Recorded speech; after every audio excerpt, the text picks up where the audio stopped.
可能都会发现，这两位艺术家，他们会把商业的那个委托，就是他比较好的结合。有些人的话呢，就有些艺术家他比较就是商业和艺术的结合，他接到委托的时候，其实同时是他艺术创作的开始。就是他没有很严格的把它分离开，就是包括后面我们看到后面他的作品，他对爱马仕那个围巾的那个设计，其实也是同样的，还有很多杂志的那个委托的那个创作。但是我们就说搞那个设计创作的有一个这个难题是什么呢？有时候我们是乙方，那个甲方的那个需求是非常多，然后它就是很容易变的。然后像这对摄影师艺术家他怎么样去平衡和这个甲方之间的关系？然后在甲方对他们创作是不是有很大的一个包容度？对，我觉得可能应该是有个过程，就是他的作品有很大的市场了以后，可能那个包容度就会更大一点，应该是有一个过程。对对对。那我们移步后面。对，它其实很多是商业摄影，但是它同时又是艺术品对。但是它是商业摄影，但是又是现代派的。对，是的，是的。大家看这种水槽的那个作品，是不是觉得就是又熟悉又就是新奇又陌生？这些都是照片吗？是照片。摄影的照片。是照片，这个竟然是照片。对，就是这3幅都是照片，但是特效您的那个眼光，就是这幅是在照片中再翻拍的照片它有照片有实物，您看哪个是实物？中间的这个。对，只有那个削皮刀是实物。对，是的。这个削皮刀是实物，其他的是图片。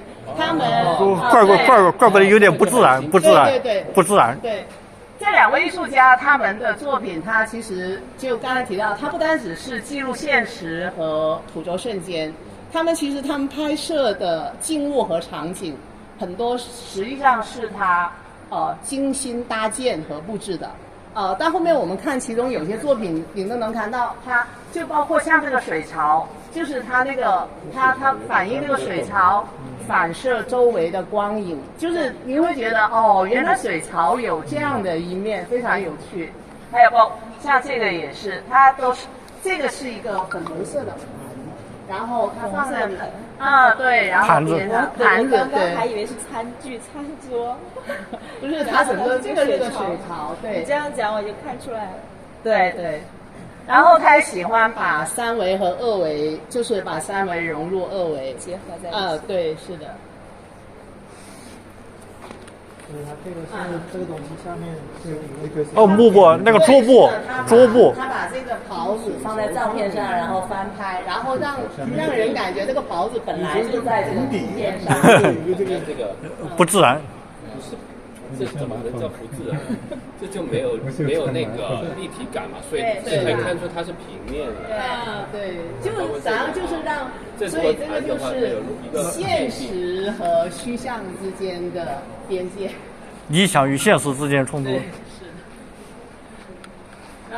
好的，那我们移步这边看，这个也是它也是水槽，这3幅就是水槽的系列，这样。对。这个弹珠系列也非常有趣。它是把那个弹珠的那个照片，2个弹珠就是拼合到一起，然后的话呢，就是利用就是杂志的那个中缝把它拼成一起，然后再翻拍的。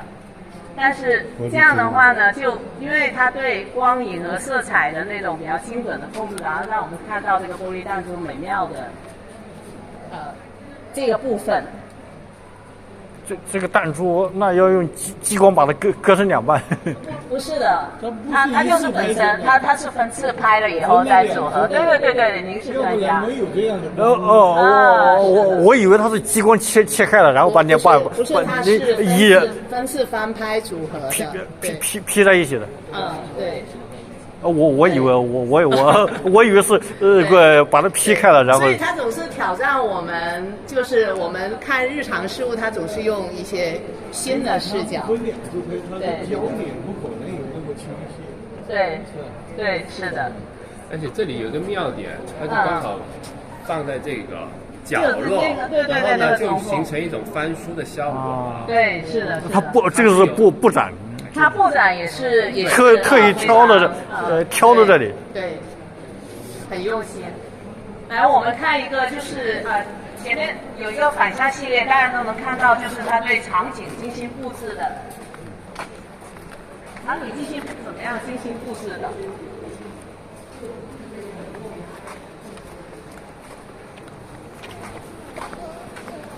就是这组反向系列。这组反向系列，大家觉得它那个这个是拍的玻璃器皿，它是艺术家用那个不锈钢奖杯，它重新切割组合了以后的话呢，做成了那个栏杆柱的那个形状，然后拍下来的。但是这个上面的那个蓝白花纹，大家觉得它是本身上面的花纹呢，还是怎么样？对，你看工科的，对，等一下我们再揭晓谜底哈。就是这个上面的花纹的话呢，是荷兰著名的代尔夫特蓝。代尔夫特蓝的话呢，在荷兰它有点类似青花瓷在中国的地位。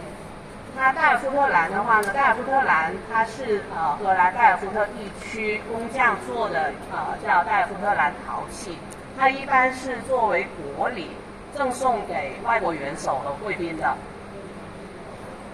它其实的话呢，大家看它这个代尔夫特蓝是不是有点像我们的青花瓷的风格，是吧？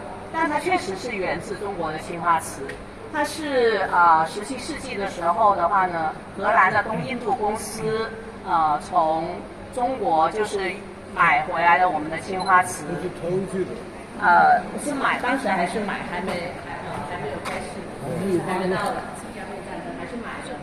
但是的话呢，就是那个我们的那个青花瓷的那个蓝白的那个图案在荷兰广受欢迎，但是因为按照当时的技术条件的话呢，海运的话呢成本是很贵的，所以那个青花瓷运到荷兰的话非常贵，就因为运输成本很高嘛，很贵，所以他在就是荷兰的代尔夫特那边的工匠的话呢，他们就模仿青花瓷，就是模仿青花瓷的风格，当然也结合欧洲的一些元素，就做了代尔夫特蓝的瓷器，在荷兰是非常广受欢迎的。大家看它上面的这个花纹，其实是它布置了周围的场景，就是周围有那个代尔夫特蓝的织物的花纹反射到这个玻璃器皿上面，然后它拍下来的。在其中一个地方，大家还可以看到摄影机的这个位置，对，是这张作品应该是，你看这个就是照相机那个镜头的那个位置。是。它肯定需要对场景的非常精心的布置，才会使这个器皿的那个花纹，就是好像本身是它的花纹一样。这哪里？是，应该是这个地方。对，这个位置，应该是这个。您是专家，应该大概是这个位置。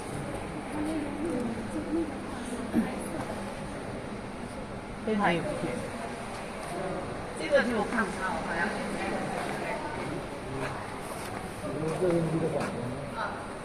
对，就是他架相机拍的时候，这个同时也反光了，这个应该是镜光。对，反光的。我不是的，这深圳。他照不出来，就到中国来抢。好，那我们一步后面我们看一下这个挂毯系列。那就不去。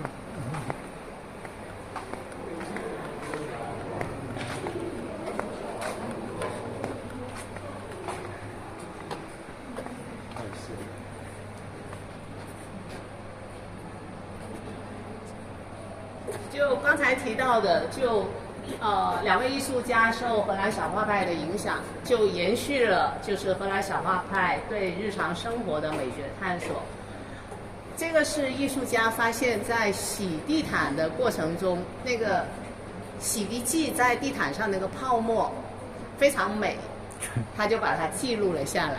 就是洗地毯在他们的眼中，就是也非常有趣，他有那种童真的发现美的那个目光，而且大家看。它其实不同颜色、不同花纹的地毯，它是其实匹配了不同的泡沫的那个花纹的，然后让它就是相得益彰，更有趣。上周我们公司洗地毯了，地毯灰不拉几的，都嫌脏，赶紧洗完把人撵走。那洗地毯机器又响。是呀，就是所以他用独特的眼光发现了我们日常生活中就平常人发现不了，就是没有注意到的那个美。就可能对他来说，洗地毯也是一个一个有趣的事情。但是比如说大陆的地毯都比这个颜色还淡，那灰不拉几的，都显得脏。也有不同的地毯。真的是它这个悬挂这个当铺这个很有意思哦。哎，所以您是设计师，所以就您注意到这个细节了。您看，我们就是它布展的时候，有些是有画框的，有些没有的。为什么它用夹子悬挂呢？是因为我们日常生活中，我们洗完地毯也是要挂起来的。它整个布展的话呢，就是希望它所有的那个作品，就是很好的与观众链接。就是您看，就是除了少数有一点点那个间隔，它基本上都没有1米线，就是让观众比较近的能够观看它的作品。但是大家虽然近一点，就是比较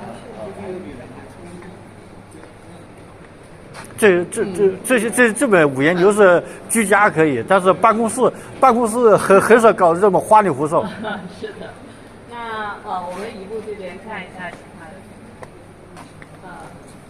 对，这个也是很有趣的，那个他拍的房间的作品。这个是比较典型的艺术家，他喜欢玩的就是把3维融入2维的那个游戏。就是大家先看这个，就是您看，大家看到里面有多少把椅子吗？2把椅子。这边一把，这边一把。对，就是他利用就是那个椅子空间的错觉颜色，对，和那个地面瓷砖的，好像就是让人感觉这个椅子的边框本来就是那个瓷砖的那个颜色一样。这个角度是精心摆过的。是的，所以才说嘛，他的作品这一条线挺精心布置的。这一条线。你怎么理解这个？对，这个对，这个线是他们拍摄的时候拉起来的，它就是使那个房间有那种网格状的那个感觉。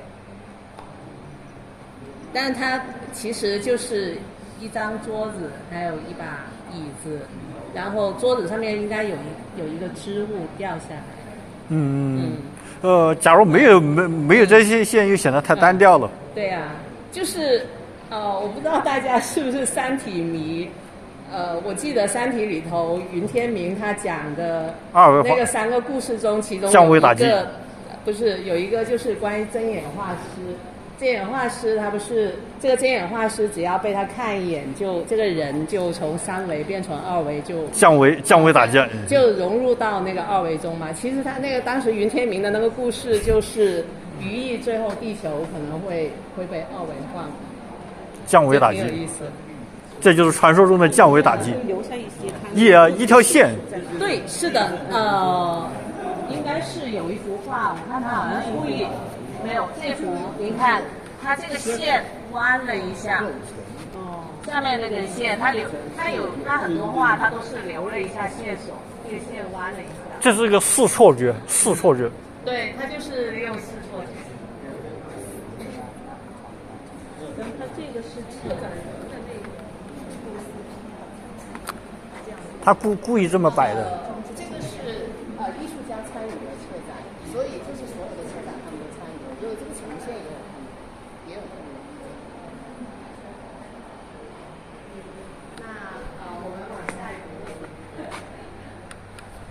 十字金系对，丝巾这个丝巾系列，这个是艺术家为爱马仕设计的丝它都是巾。大画布配的，啊，是大画布配的，大画布相机，它是有什么？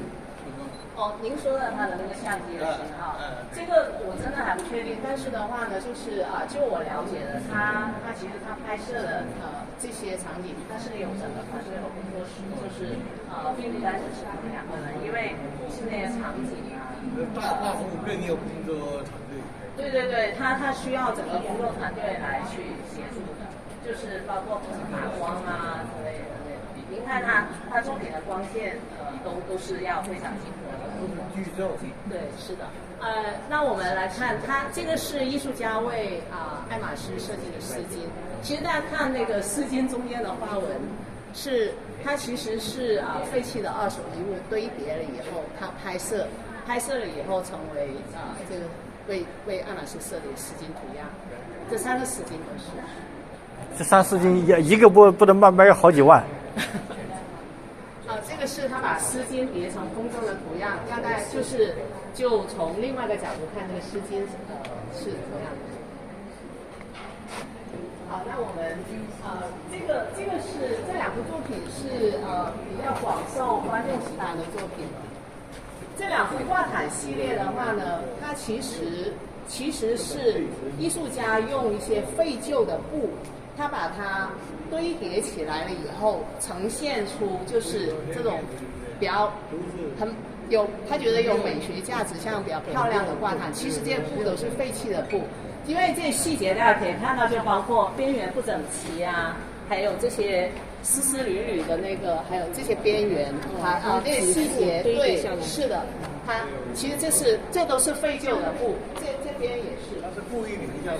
对，它其实都是二手的布，但是它从中找到了美学价值，因为经过它的那个堆叠了以后，这些东西都有了不一样的美。对对对，就悬挂的，因为这边它是白的，所以它用了都是白的线，所以就看不到。哦，好的，谢谢，谢谢你。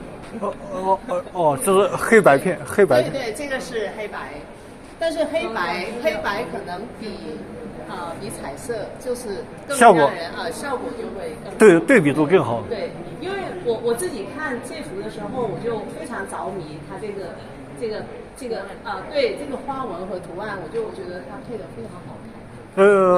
那如果把顺序随便再换一下，或者说把它不一样的主题的，对，就是他们对摄影，它就是对日常生活，它就是解构重构是他们的主题，这个就是它的解构重构。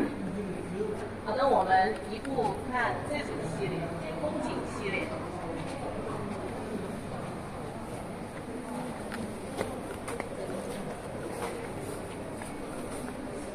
这组作品也是，也比较让观众着迷的。它其实就有点像我们穿上衣服上面的话呢会有褶皱嘛，但是不同的观众在其中会看到不同的东西。有些人觉得像起伏的那个沙丘，有些人觉得像起伏的那个不同的那个山川啊，就是有不同的感觉。所以它起名这个叫风景系列。这个我就觉得特别像沙漠，对，上面特别像沙漠。像这个像渡际演系的，上面是上衣，下面是裤子，中间是分界线，渡际演系的。对呀，是的。就是简单的衣服，在艺术家的眼里，它也有不同的角度。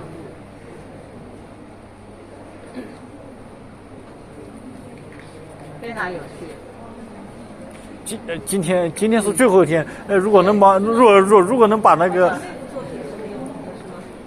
这是最美书籍的拍摄。它这幅作品的话呢是荷兰的，它是两边是不同的作品，这个是走出系列。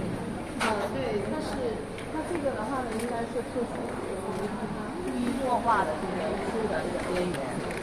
对。然后这个的话呢是好像应该是瑞典的获奖作品，然后他把那个获奖作品堆起来拍成，就是把它就是拍它的边缘拍下来。这是我们搞摄影的话，都是相信这是摄影，对吧？对，是那个什么印象派，对，那个绘画、油画作品。所以说现在是的，现在就是要搞得你弄不懂。对，所以现在这个摄影你不能走写实风了。抽象风。对，像这样才能够那好的，那我们突破，要不然的话是什么叫突破？现在看各种推动。对，这个布置它就相当于是这两边的展厅是不同的主题，它就风格了一下。这个其实还是他为爱马仕设计的丝巾，这个图案也是堆叠的好的，那我们移步这边。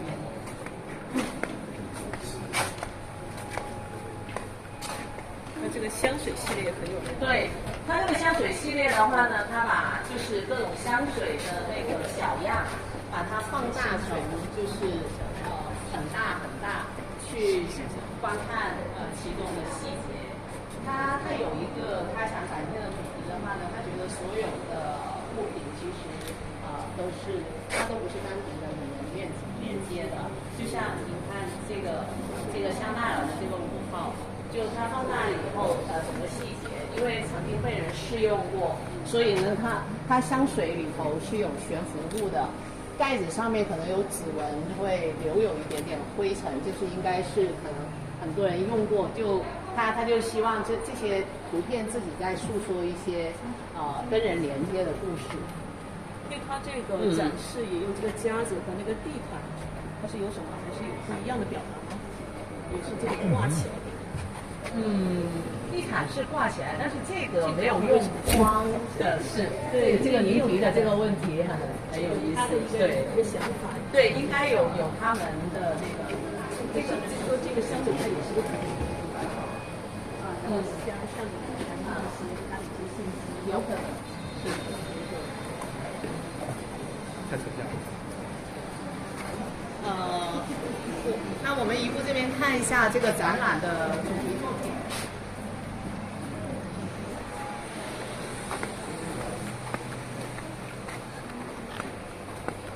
这个熨斗系，这个熨斗就是好像感觉站在前面会觉得热，是吧？因为它是打了红光。拍了熨斗就让人联想起来，就是把红光的热和熨斗的热、滚烫的热就联系起来了。这个就是很好的，就是诠释我们这个展览的主题上的边界。因为熨斗是实，但是那个滚烫可能是到底是烫不烫，就是每个人的感受，现实和抽象。石老师问一下，为什么那个这次展览是以这个为主海报视觉？这幅作品，他觉得它跟深圳有什么关系？您说的对，就是因为他们荷兰是在地理位置在温带，然后呢，他来深圳，我们是热带，就是所以他就是用一个联系热的主题的作品，可能也更好的和深圳连接。然后的话呢，本身这幅作品其实是这个熨斗，它照片是不会烫的，但是你感觉你站在前面是感觉烫的，就是现实和虚像之间的模糊的边界，他觉得也能更好的体现这个展览的主题。那是不是深圳给他感觉有这种感觉呢？是啊，深圳在热带嘛，对啊，深圳热气腾腾嘛，而且深圳速度嘛，对，深圳本身现在没速度，很快的发展速度，而且一个是深圳地处热带，而且深圳快速的发展速度确实是让世界瞩目的。因为中国发展速度让世界瞩目，而且深圳又是快速发展的一个，就是更前沿吧。我觉得应该都有类似的一个连接。哎，我觉得您真的是不愧是我做点功课，专业对，专业设计的。但是他那个部长人来的时候，冬天来的时候，那时候真冷。第一个真冷，第二个你说深圳速度，现在深圳已经没有速度了。眼睛对吧？我们这个年轻人就是被深圳吸引过来的。现在深圳只有牛马了，没有机会了。深圳是热带的，那从温带来到热带，另外一个是这里就是热火朝天的那种发展速度。曾经呢？对。曾经。对。过去了。会继续的，会继续的。那我们往下一部作品。现在深圳多的是牛马，牛。我们看。这看不懂，这种纯色的。这是好像布料。那如果大家感兴趣，我们就看一下这部作品。这个是摄影家，他就是艺术家，他用超近距离拍的那个衣服，超近距离拍的牛仔布。这样的话呢，其实不太确定它是什么样的布料，但是这样的话呢，它超近距离的拍摄的话呢，就展现了这个织物的这个纹理，就那种波状的那个纹理。其实我不太确定其他人，我自己好像盯着这个照片时间久，我会感觉好像比较容易静下来，就是每个人有每个人不同的那个感受。蓝色嘛，就是这个冷，这个冷是冷色调。对，就是淡蓝色，给人好像比较容易沉静下来的那个感觉。好像也因为那个艺术家，那个女艺术家，她是特别对植物着迷。对，是的。她对植物，她本身她大学的时候学的就是那个视觉艺术，她对植物，所以才会她有很多那种挂毯系列什么，她自己对植物的布置啊、重叠啊，她非常着迷。就是这一幅对，这个正版这幅作品。那时候有谁吃过这就你也喜欢，就打。对呀，太震撼了。是的。毛衣嘛。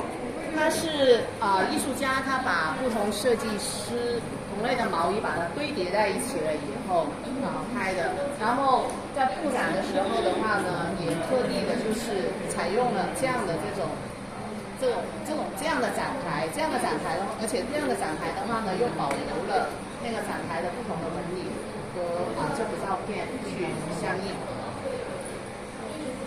您觉得是蛋糕？他那个细节做得多好，然后他那个就是统一的这样一个线条，这样截面下来都做得非常工整。那么我相信他这个作品的话，堆叠他应该是花了很长时间去做。对，他要把整个细节就是要那个把它完全摆得很整齐，因为而且有这衣服也有一些长短不一嘛，对。特别这个切面的话，有点像那种蛋糕的切面。是的，您这么说是的。可以，色彩也很舒服。可以切一块下来。对，是的，所以当代艺术就是每个人看每一幅作品，他都有不同的感受。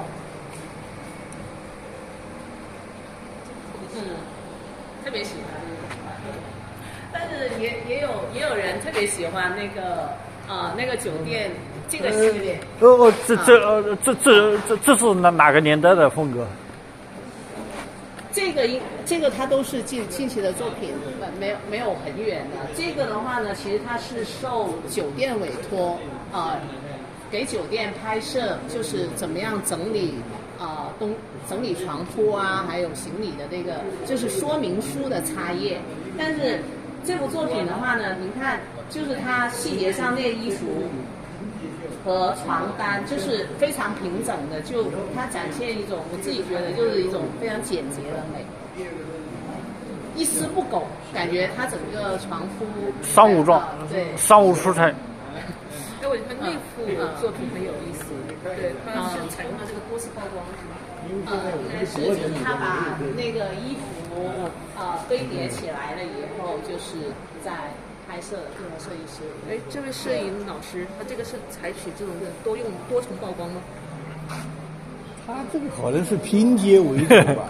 它不可对，能它是拼，它不是一件衣服，它不是多重曝几件衣服光，对，它是几件衣服来拍的，嗯，拼起来拍的，外面是有什么贴纸，有就是它这个就相当于是它的场景都是布置的。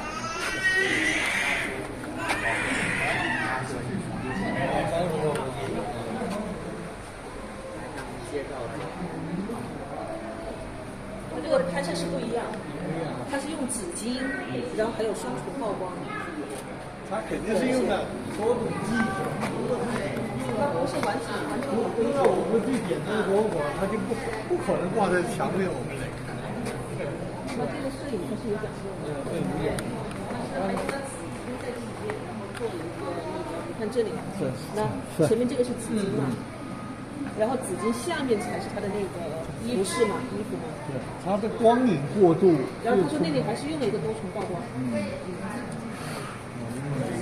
对，所以它这个拍摄是跟一般我们拍那个所以说不一样。给人家看的感觉有很多细小的东西，就不知道怎么来的。对，它就是本身的话呢，荷兰小画派就是它一方面探索日常美学，但是它对很多细节的刻画，它是非常注重细节刻画的。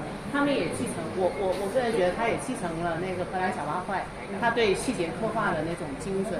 就是您看，就是他每一幅作品，他对很多细节的控制，他都是简直是那种完美主义者的那种。对那个要求，就是拍这个照片，我买这个照片的人都不一般。一句话说，没有，它这里面大部分作品，它都是杂志或者是一些展览馆，对，它已经是下了订单了。我家里有微信，对，比如说我们这个酒店是当地一个什么大的连锁酒店还是小？我只知道是酒店，就不确定是哪个酒店。我要跟你学习，我们是爱好。好的，那我们又是在下午。那我们要去摸奖品啊。这组作品的话呢，它的创作时间是比较特殊的，它是2020年疫情期间。这组作品它艺术家是受了意大利的那个库许酒店的委托创作的，因为当时疫情期间要隔离，所以的话呢，基本上酒店餐厅是没有客人的，但是就在那样的那个气氛下的话呢，酒店希望就是有一些能够活跃气氛的这些作品，就是您提到的就很爱它这些作品中的东西都是酒店菜单上面的食材。大家看，就是像这个是圆茄子嘛，这是牛油果，对，还有萝卜这个是白萝卜、红萝卜、生菜。那个应该是番茄还是那种甜椒？对对对，红椒。就这组作品，就是酒店，它就是让人感到很温馨愉悦。虽然那个时候没有客人，这个也是他们艺术家对日常美学的一个探索和实践。好的，那谢谢大家的聆听。那我的今天导览就到这里。过导。大家继续吃。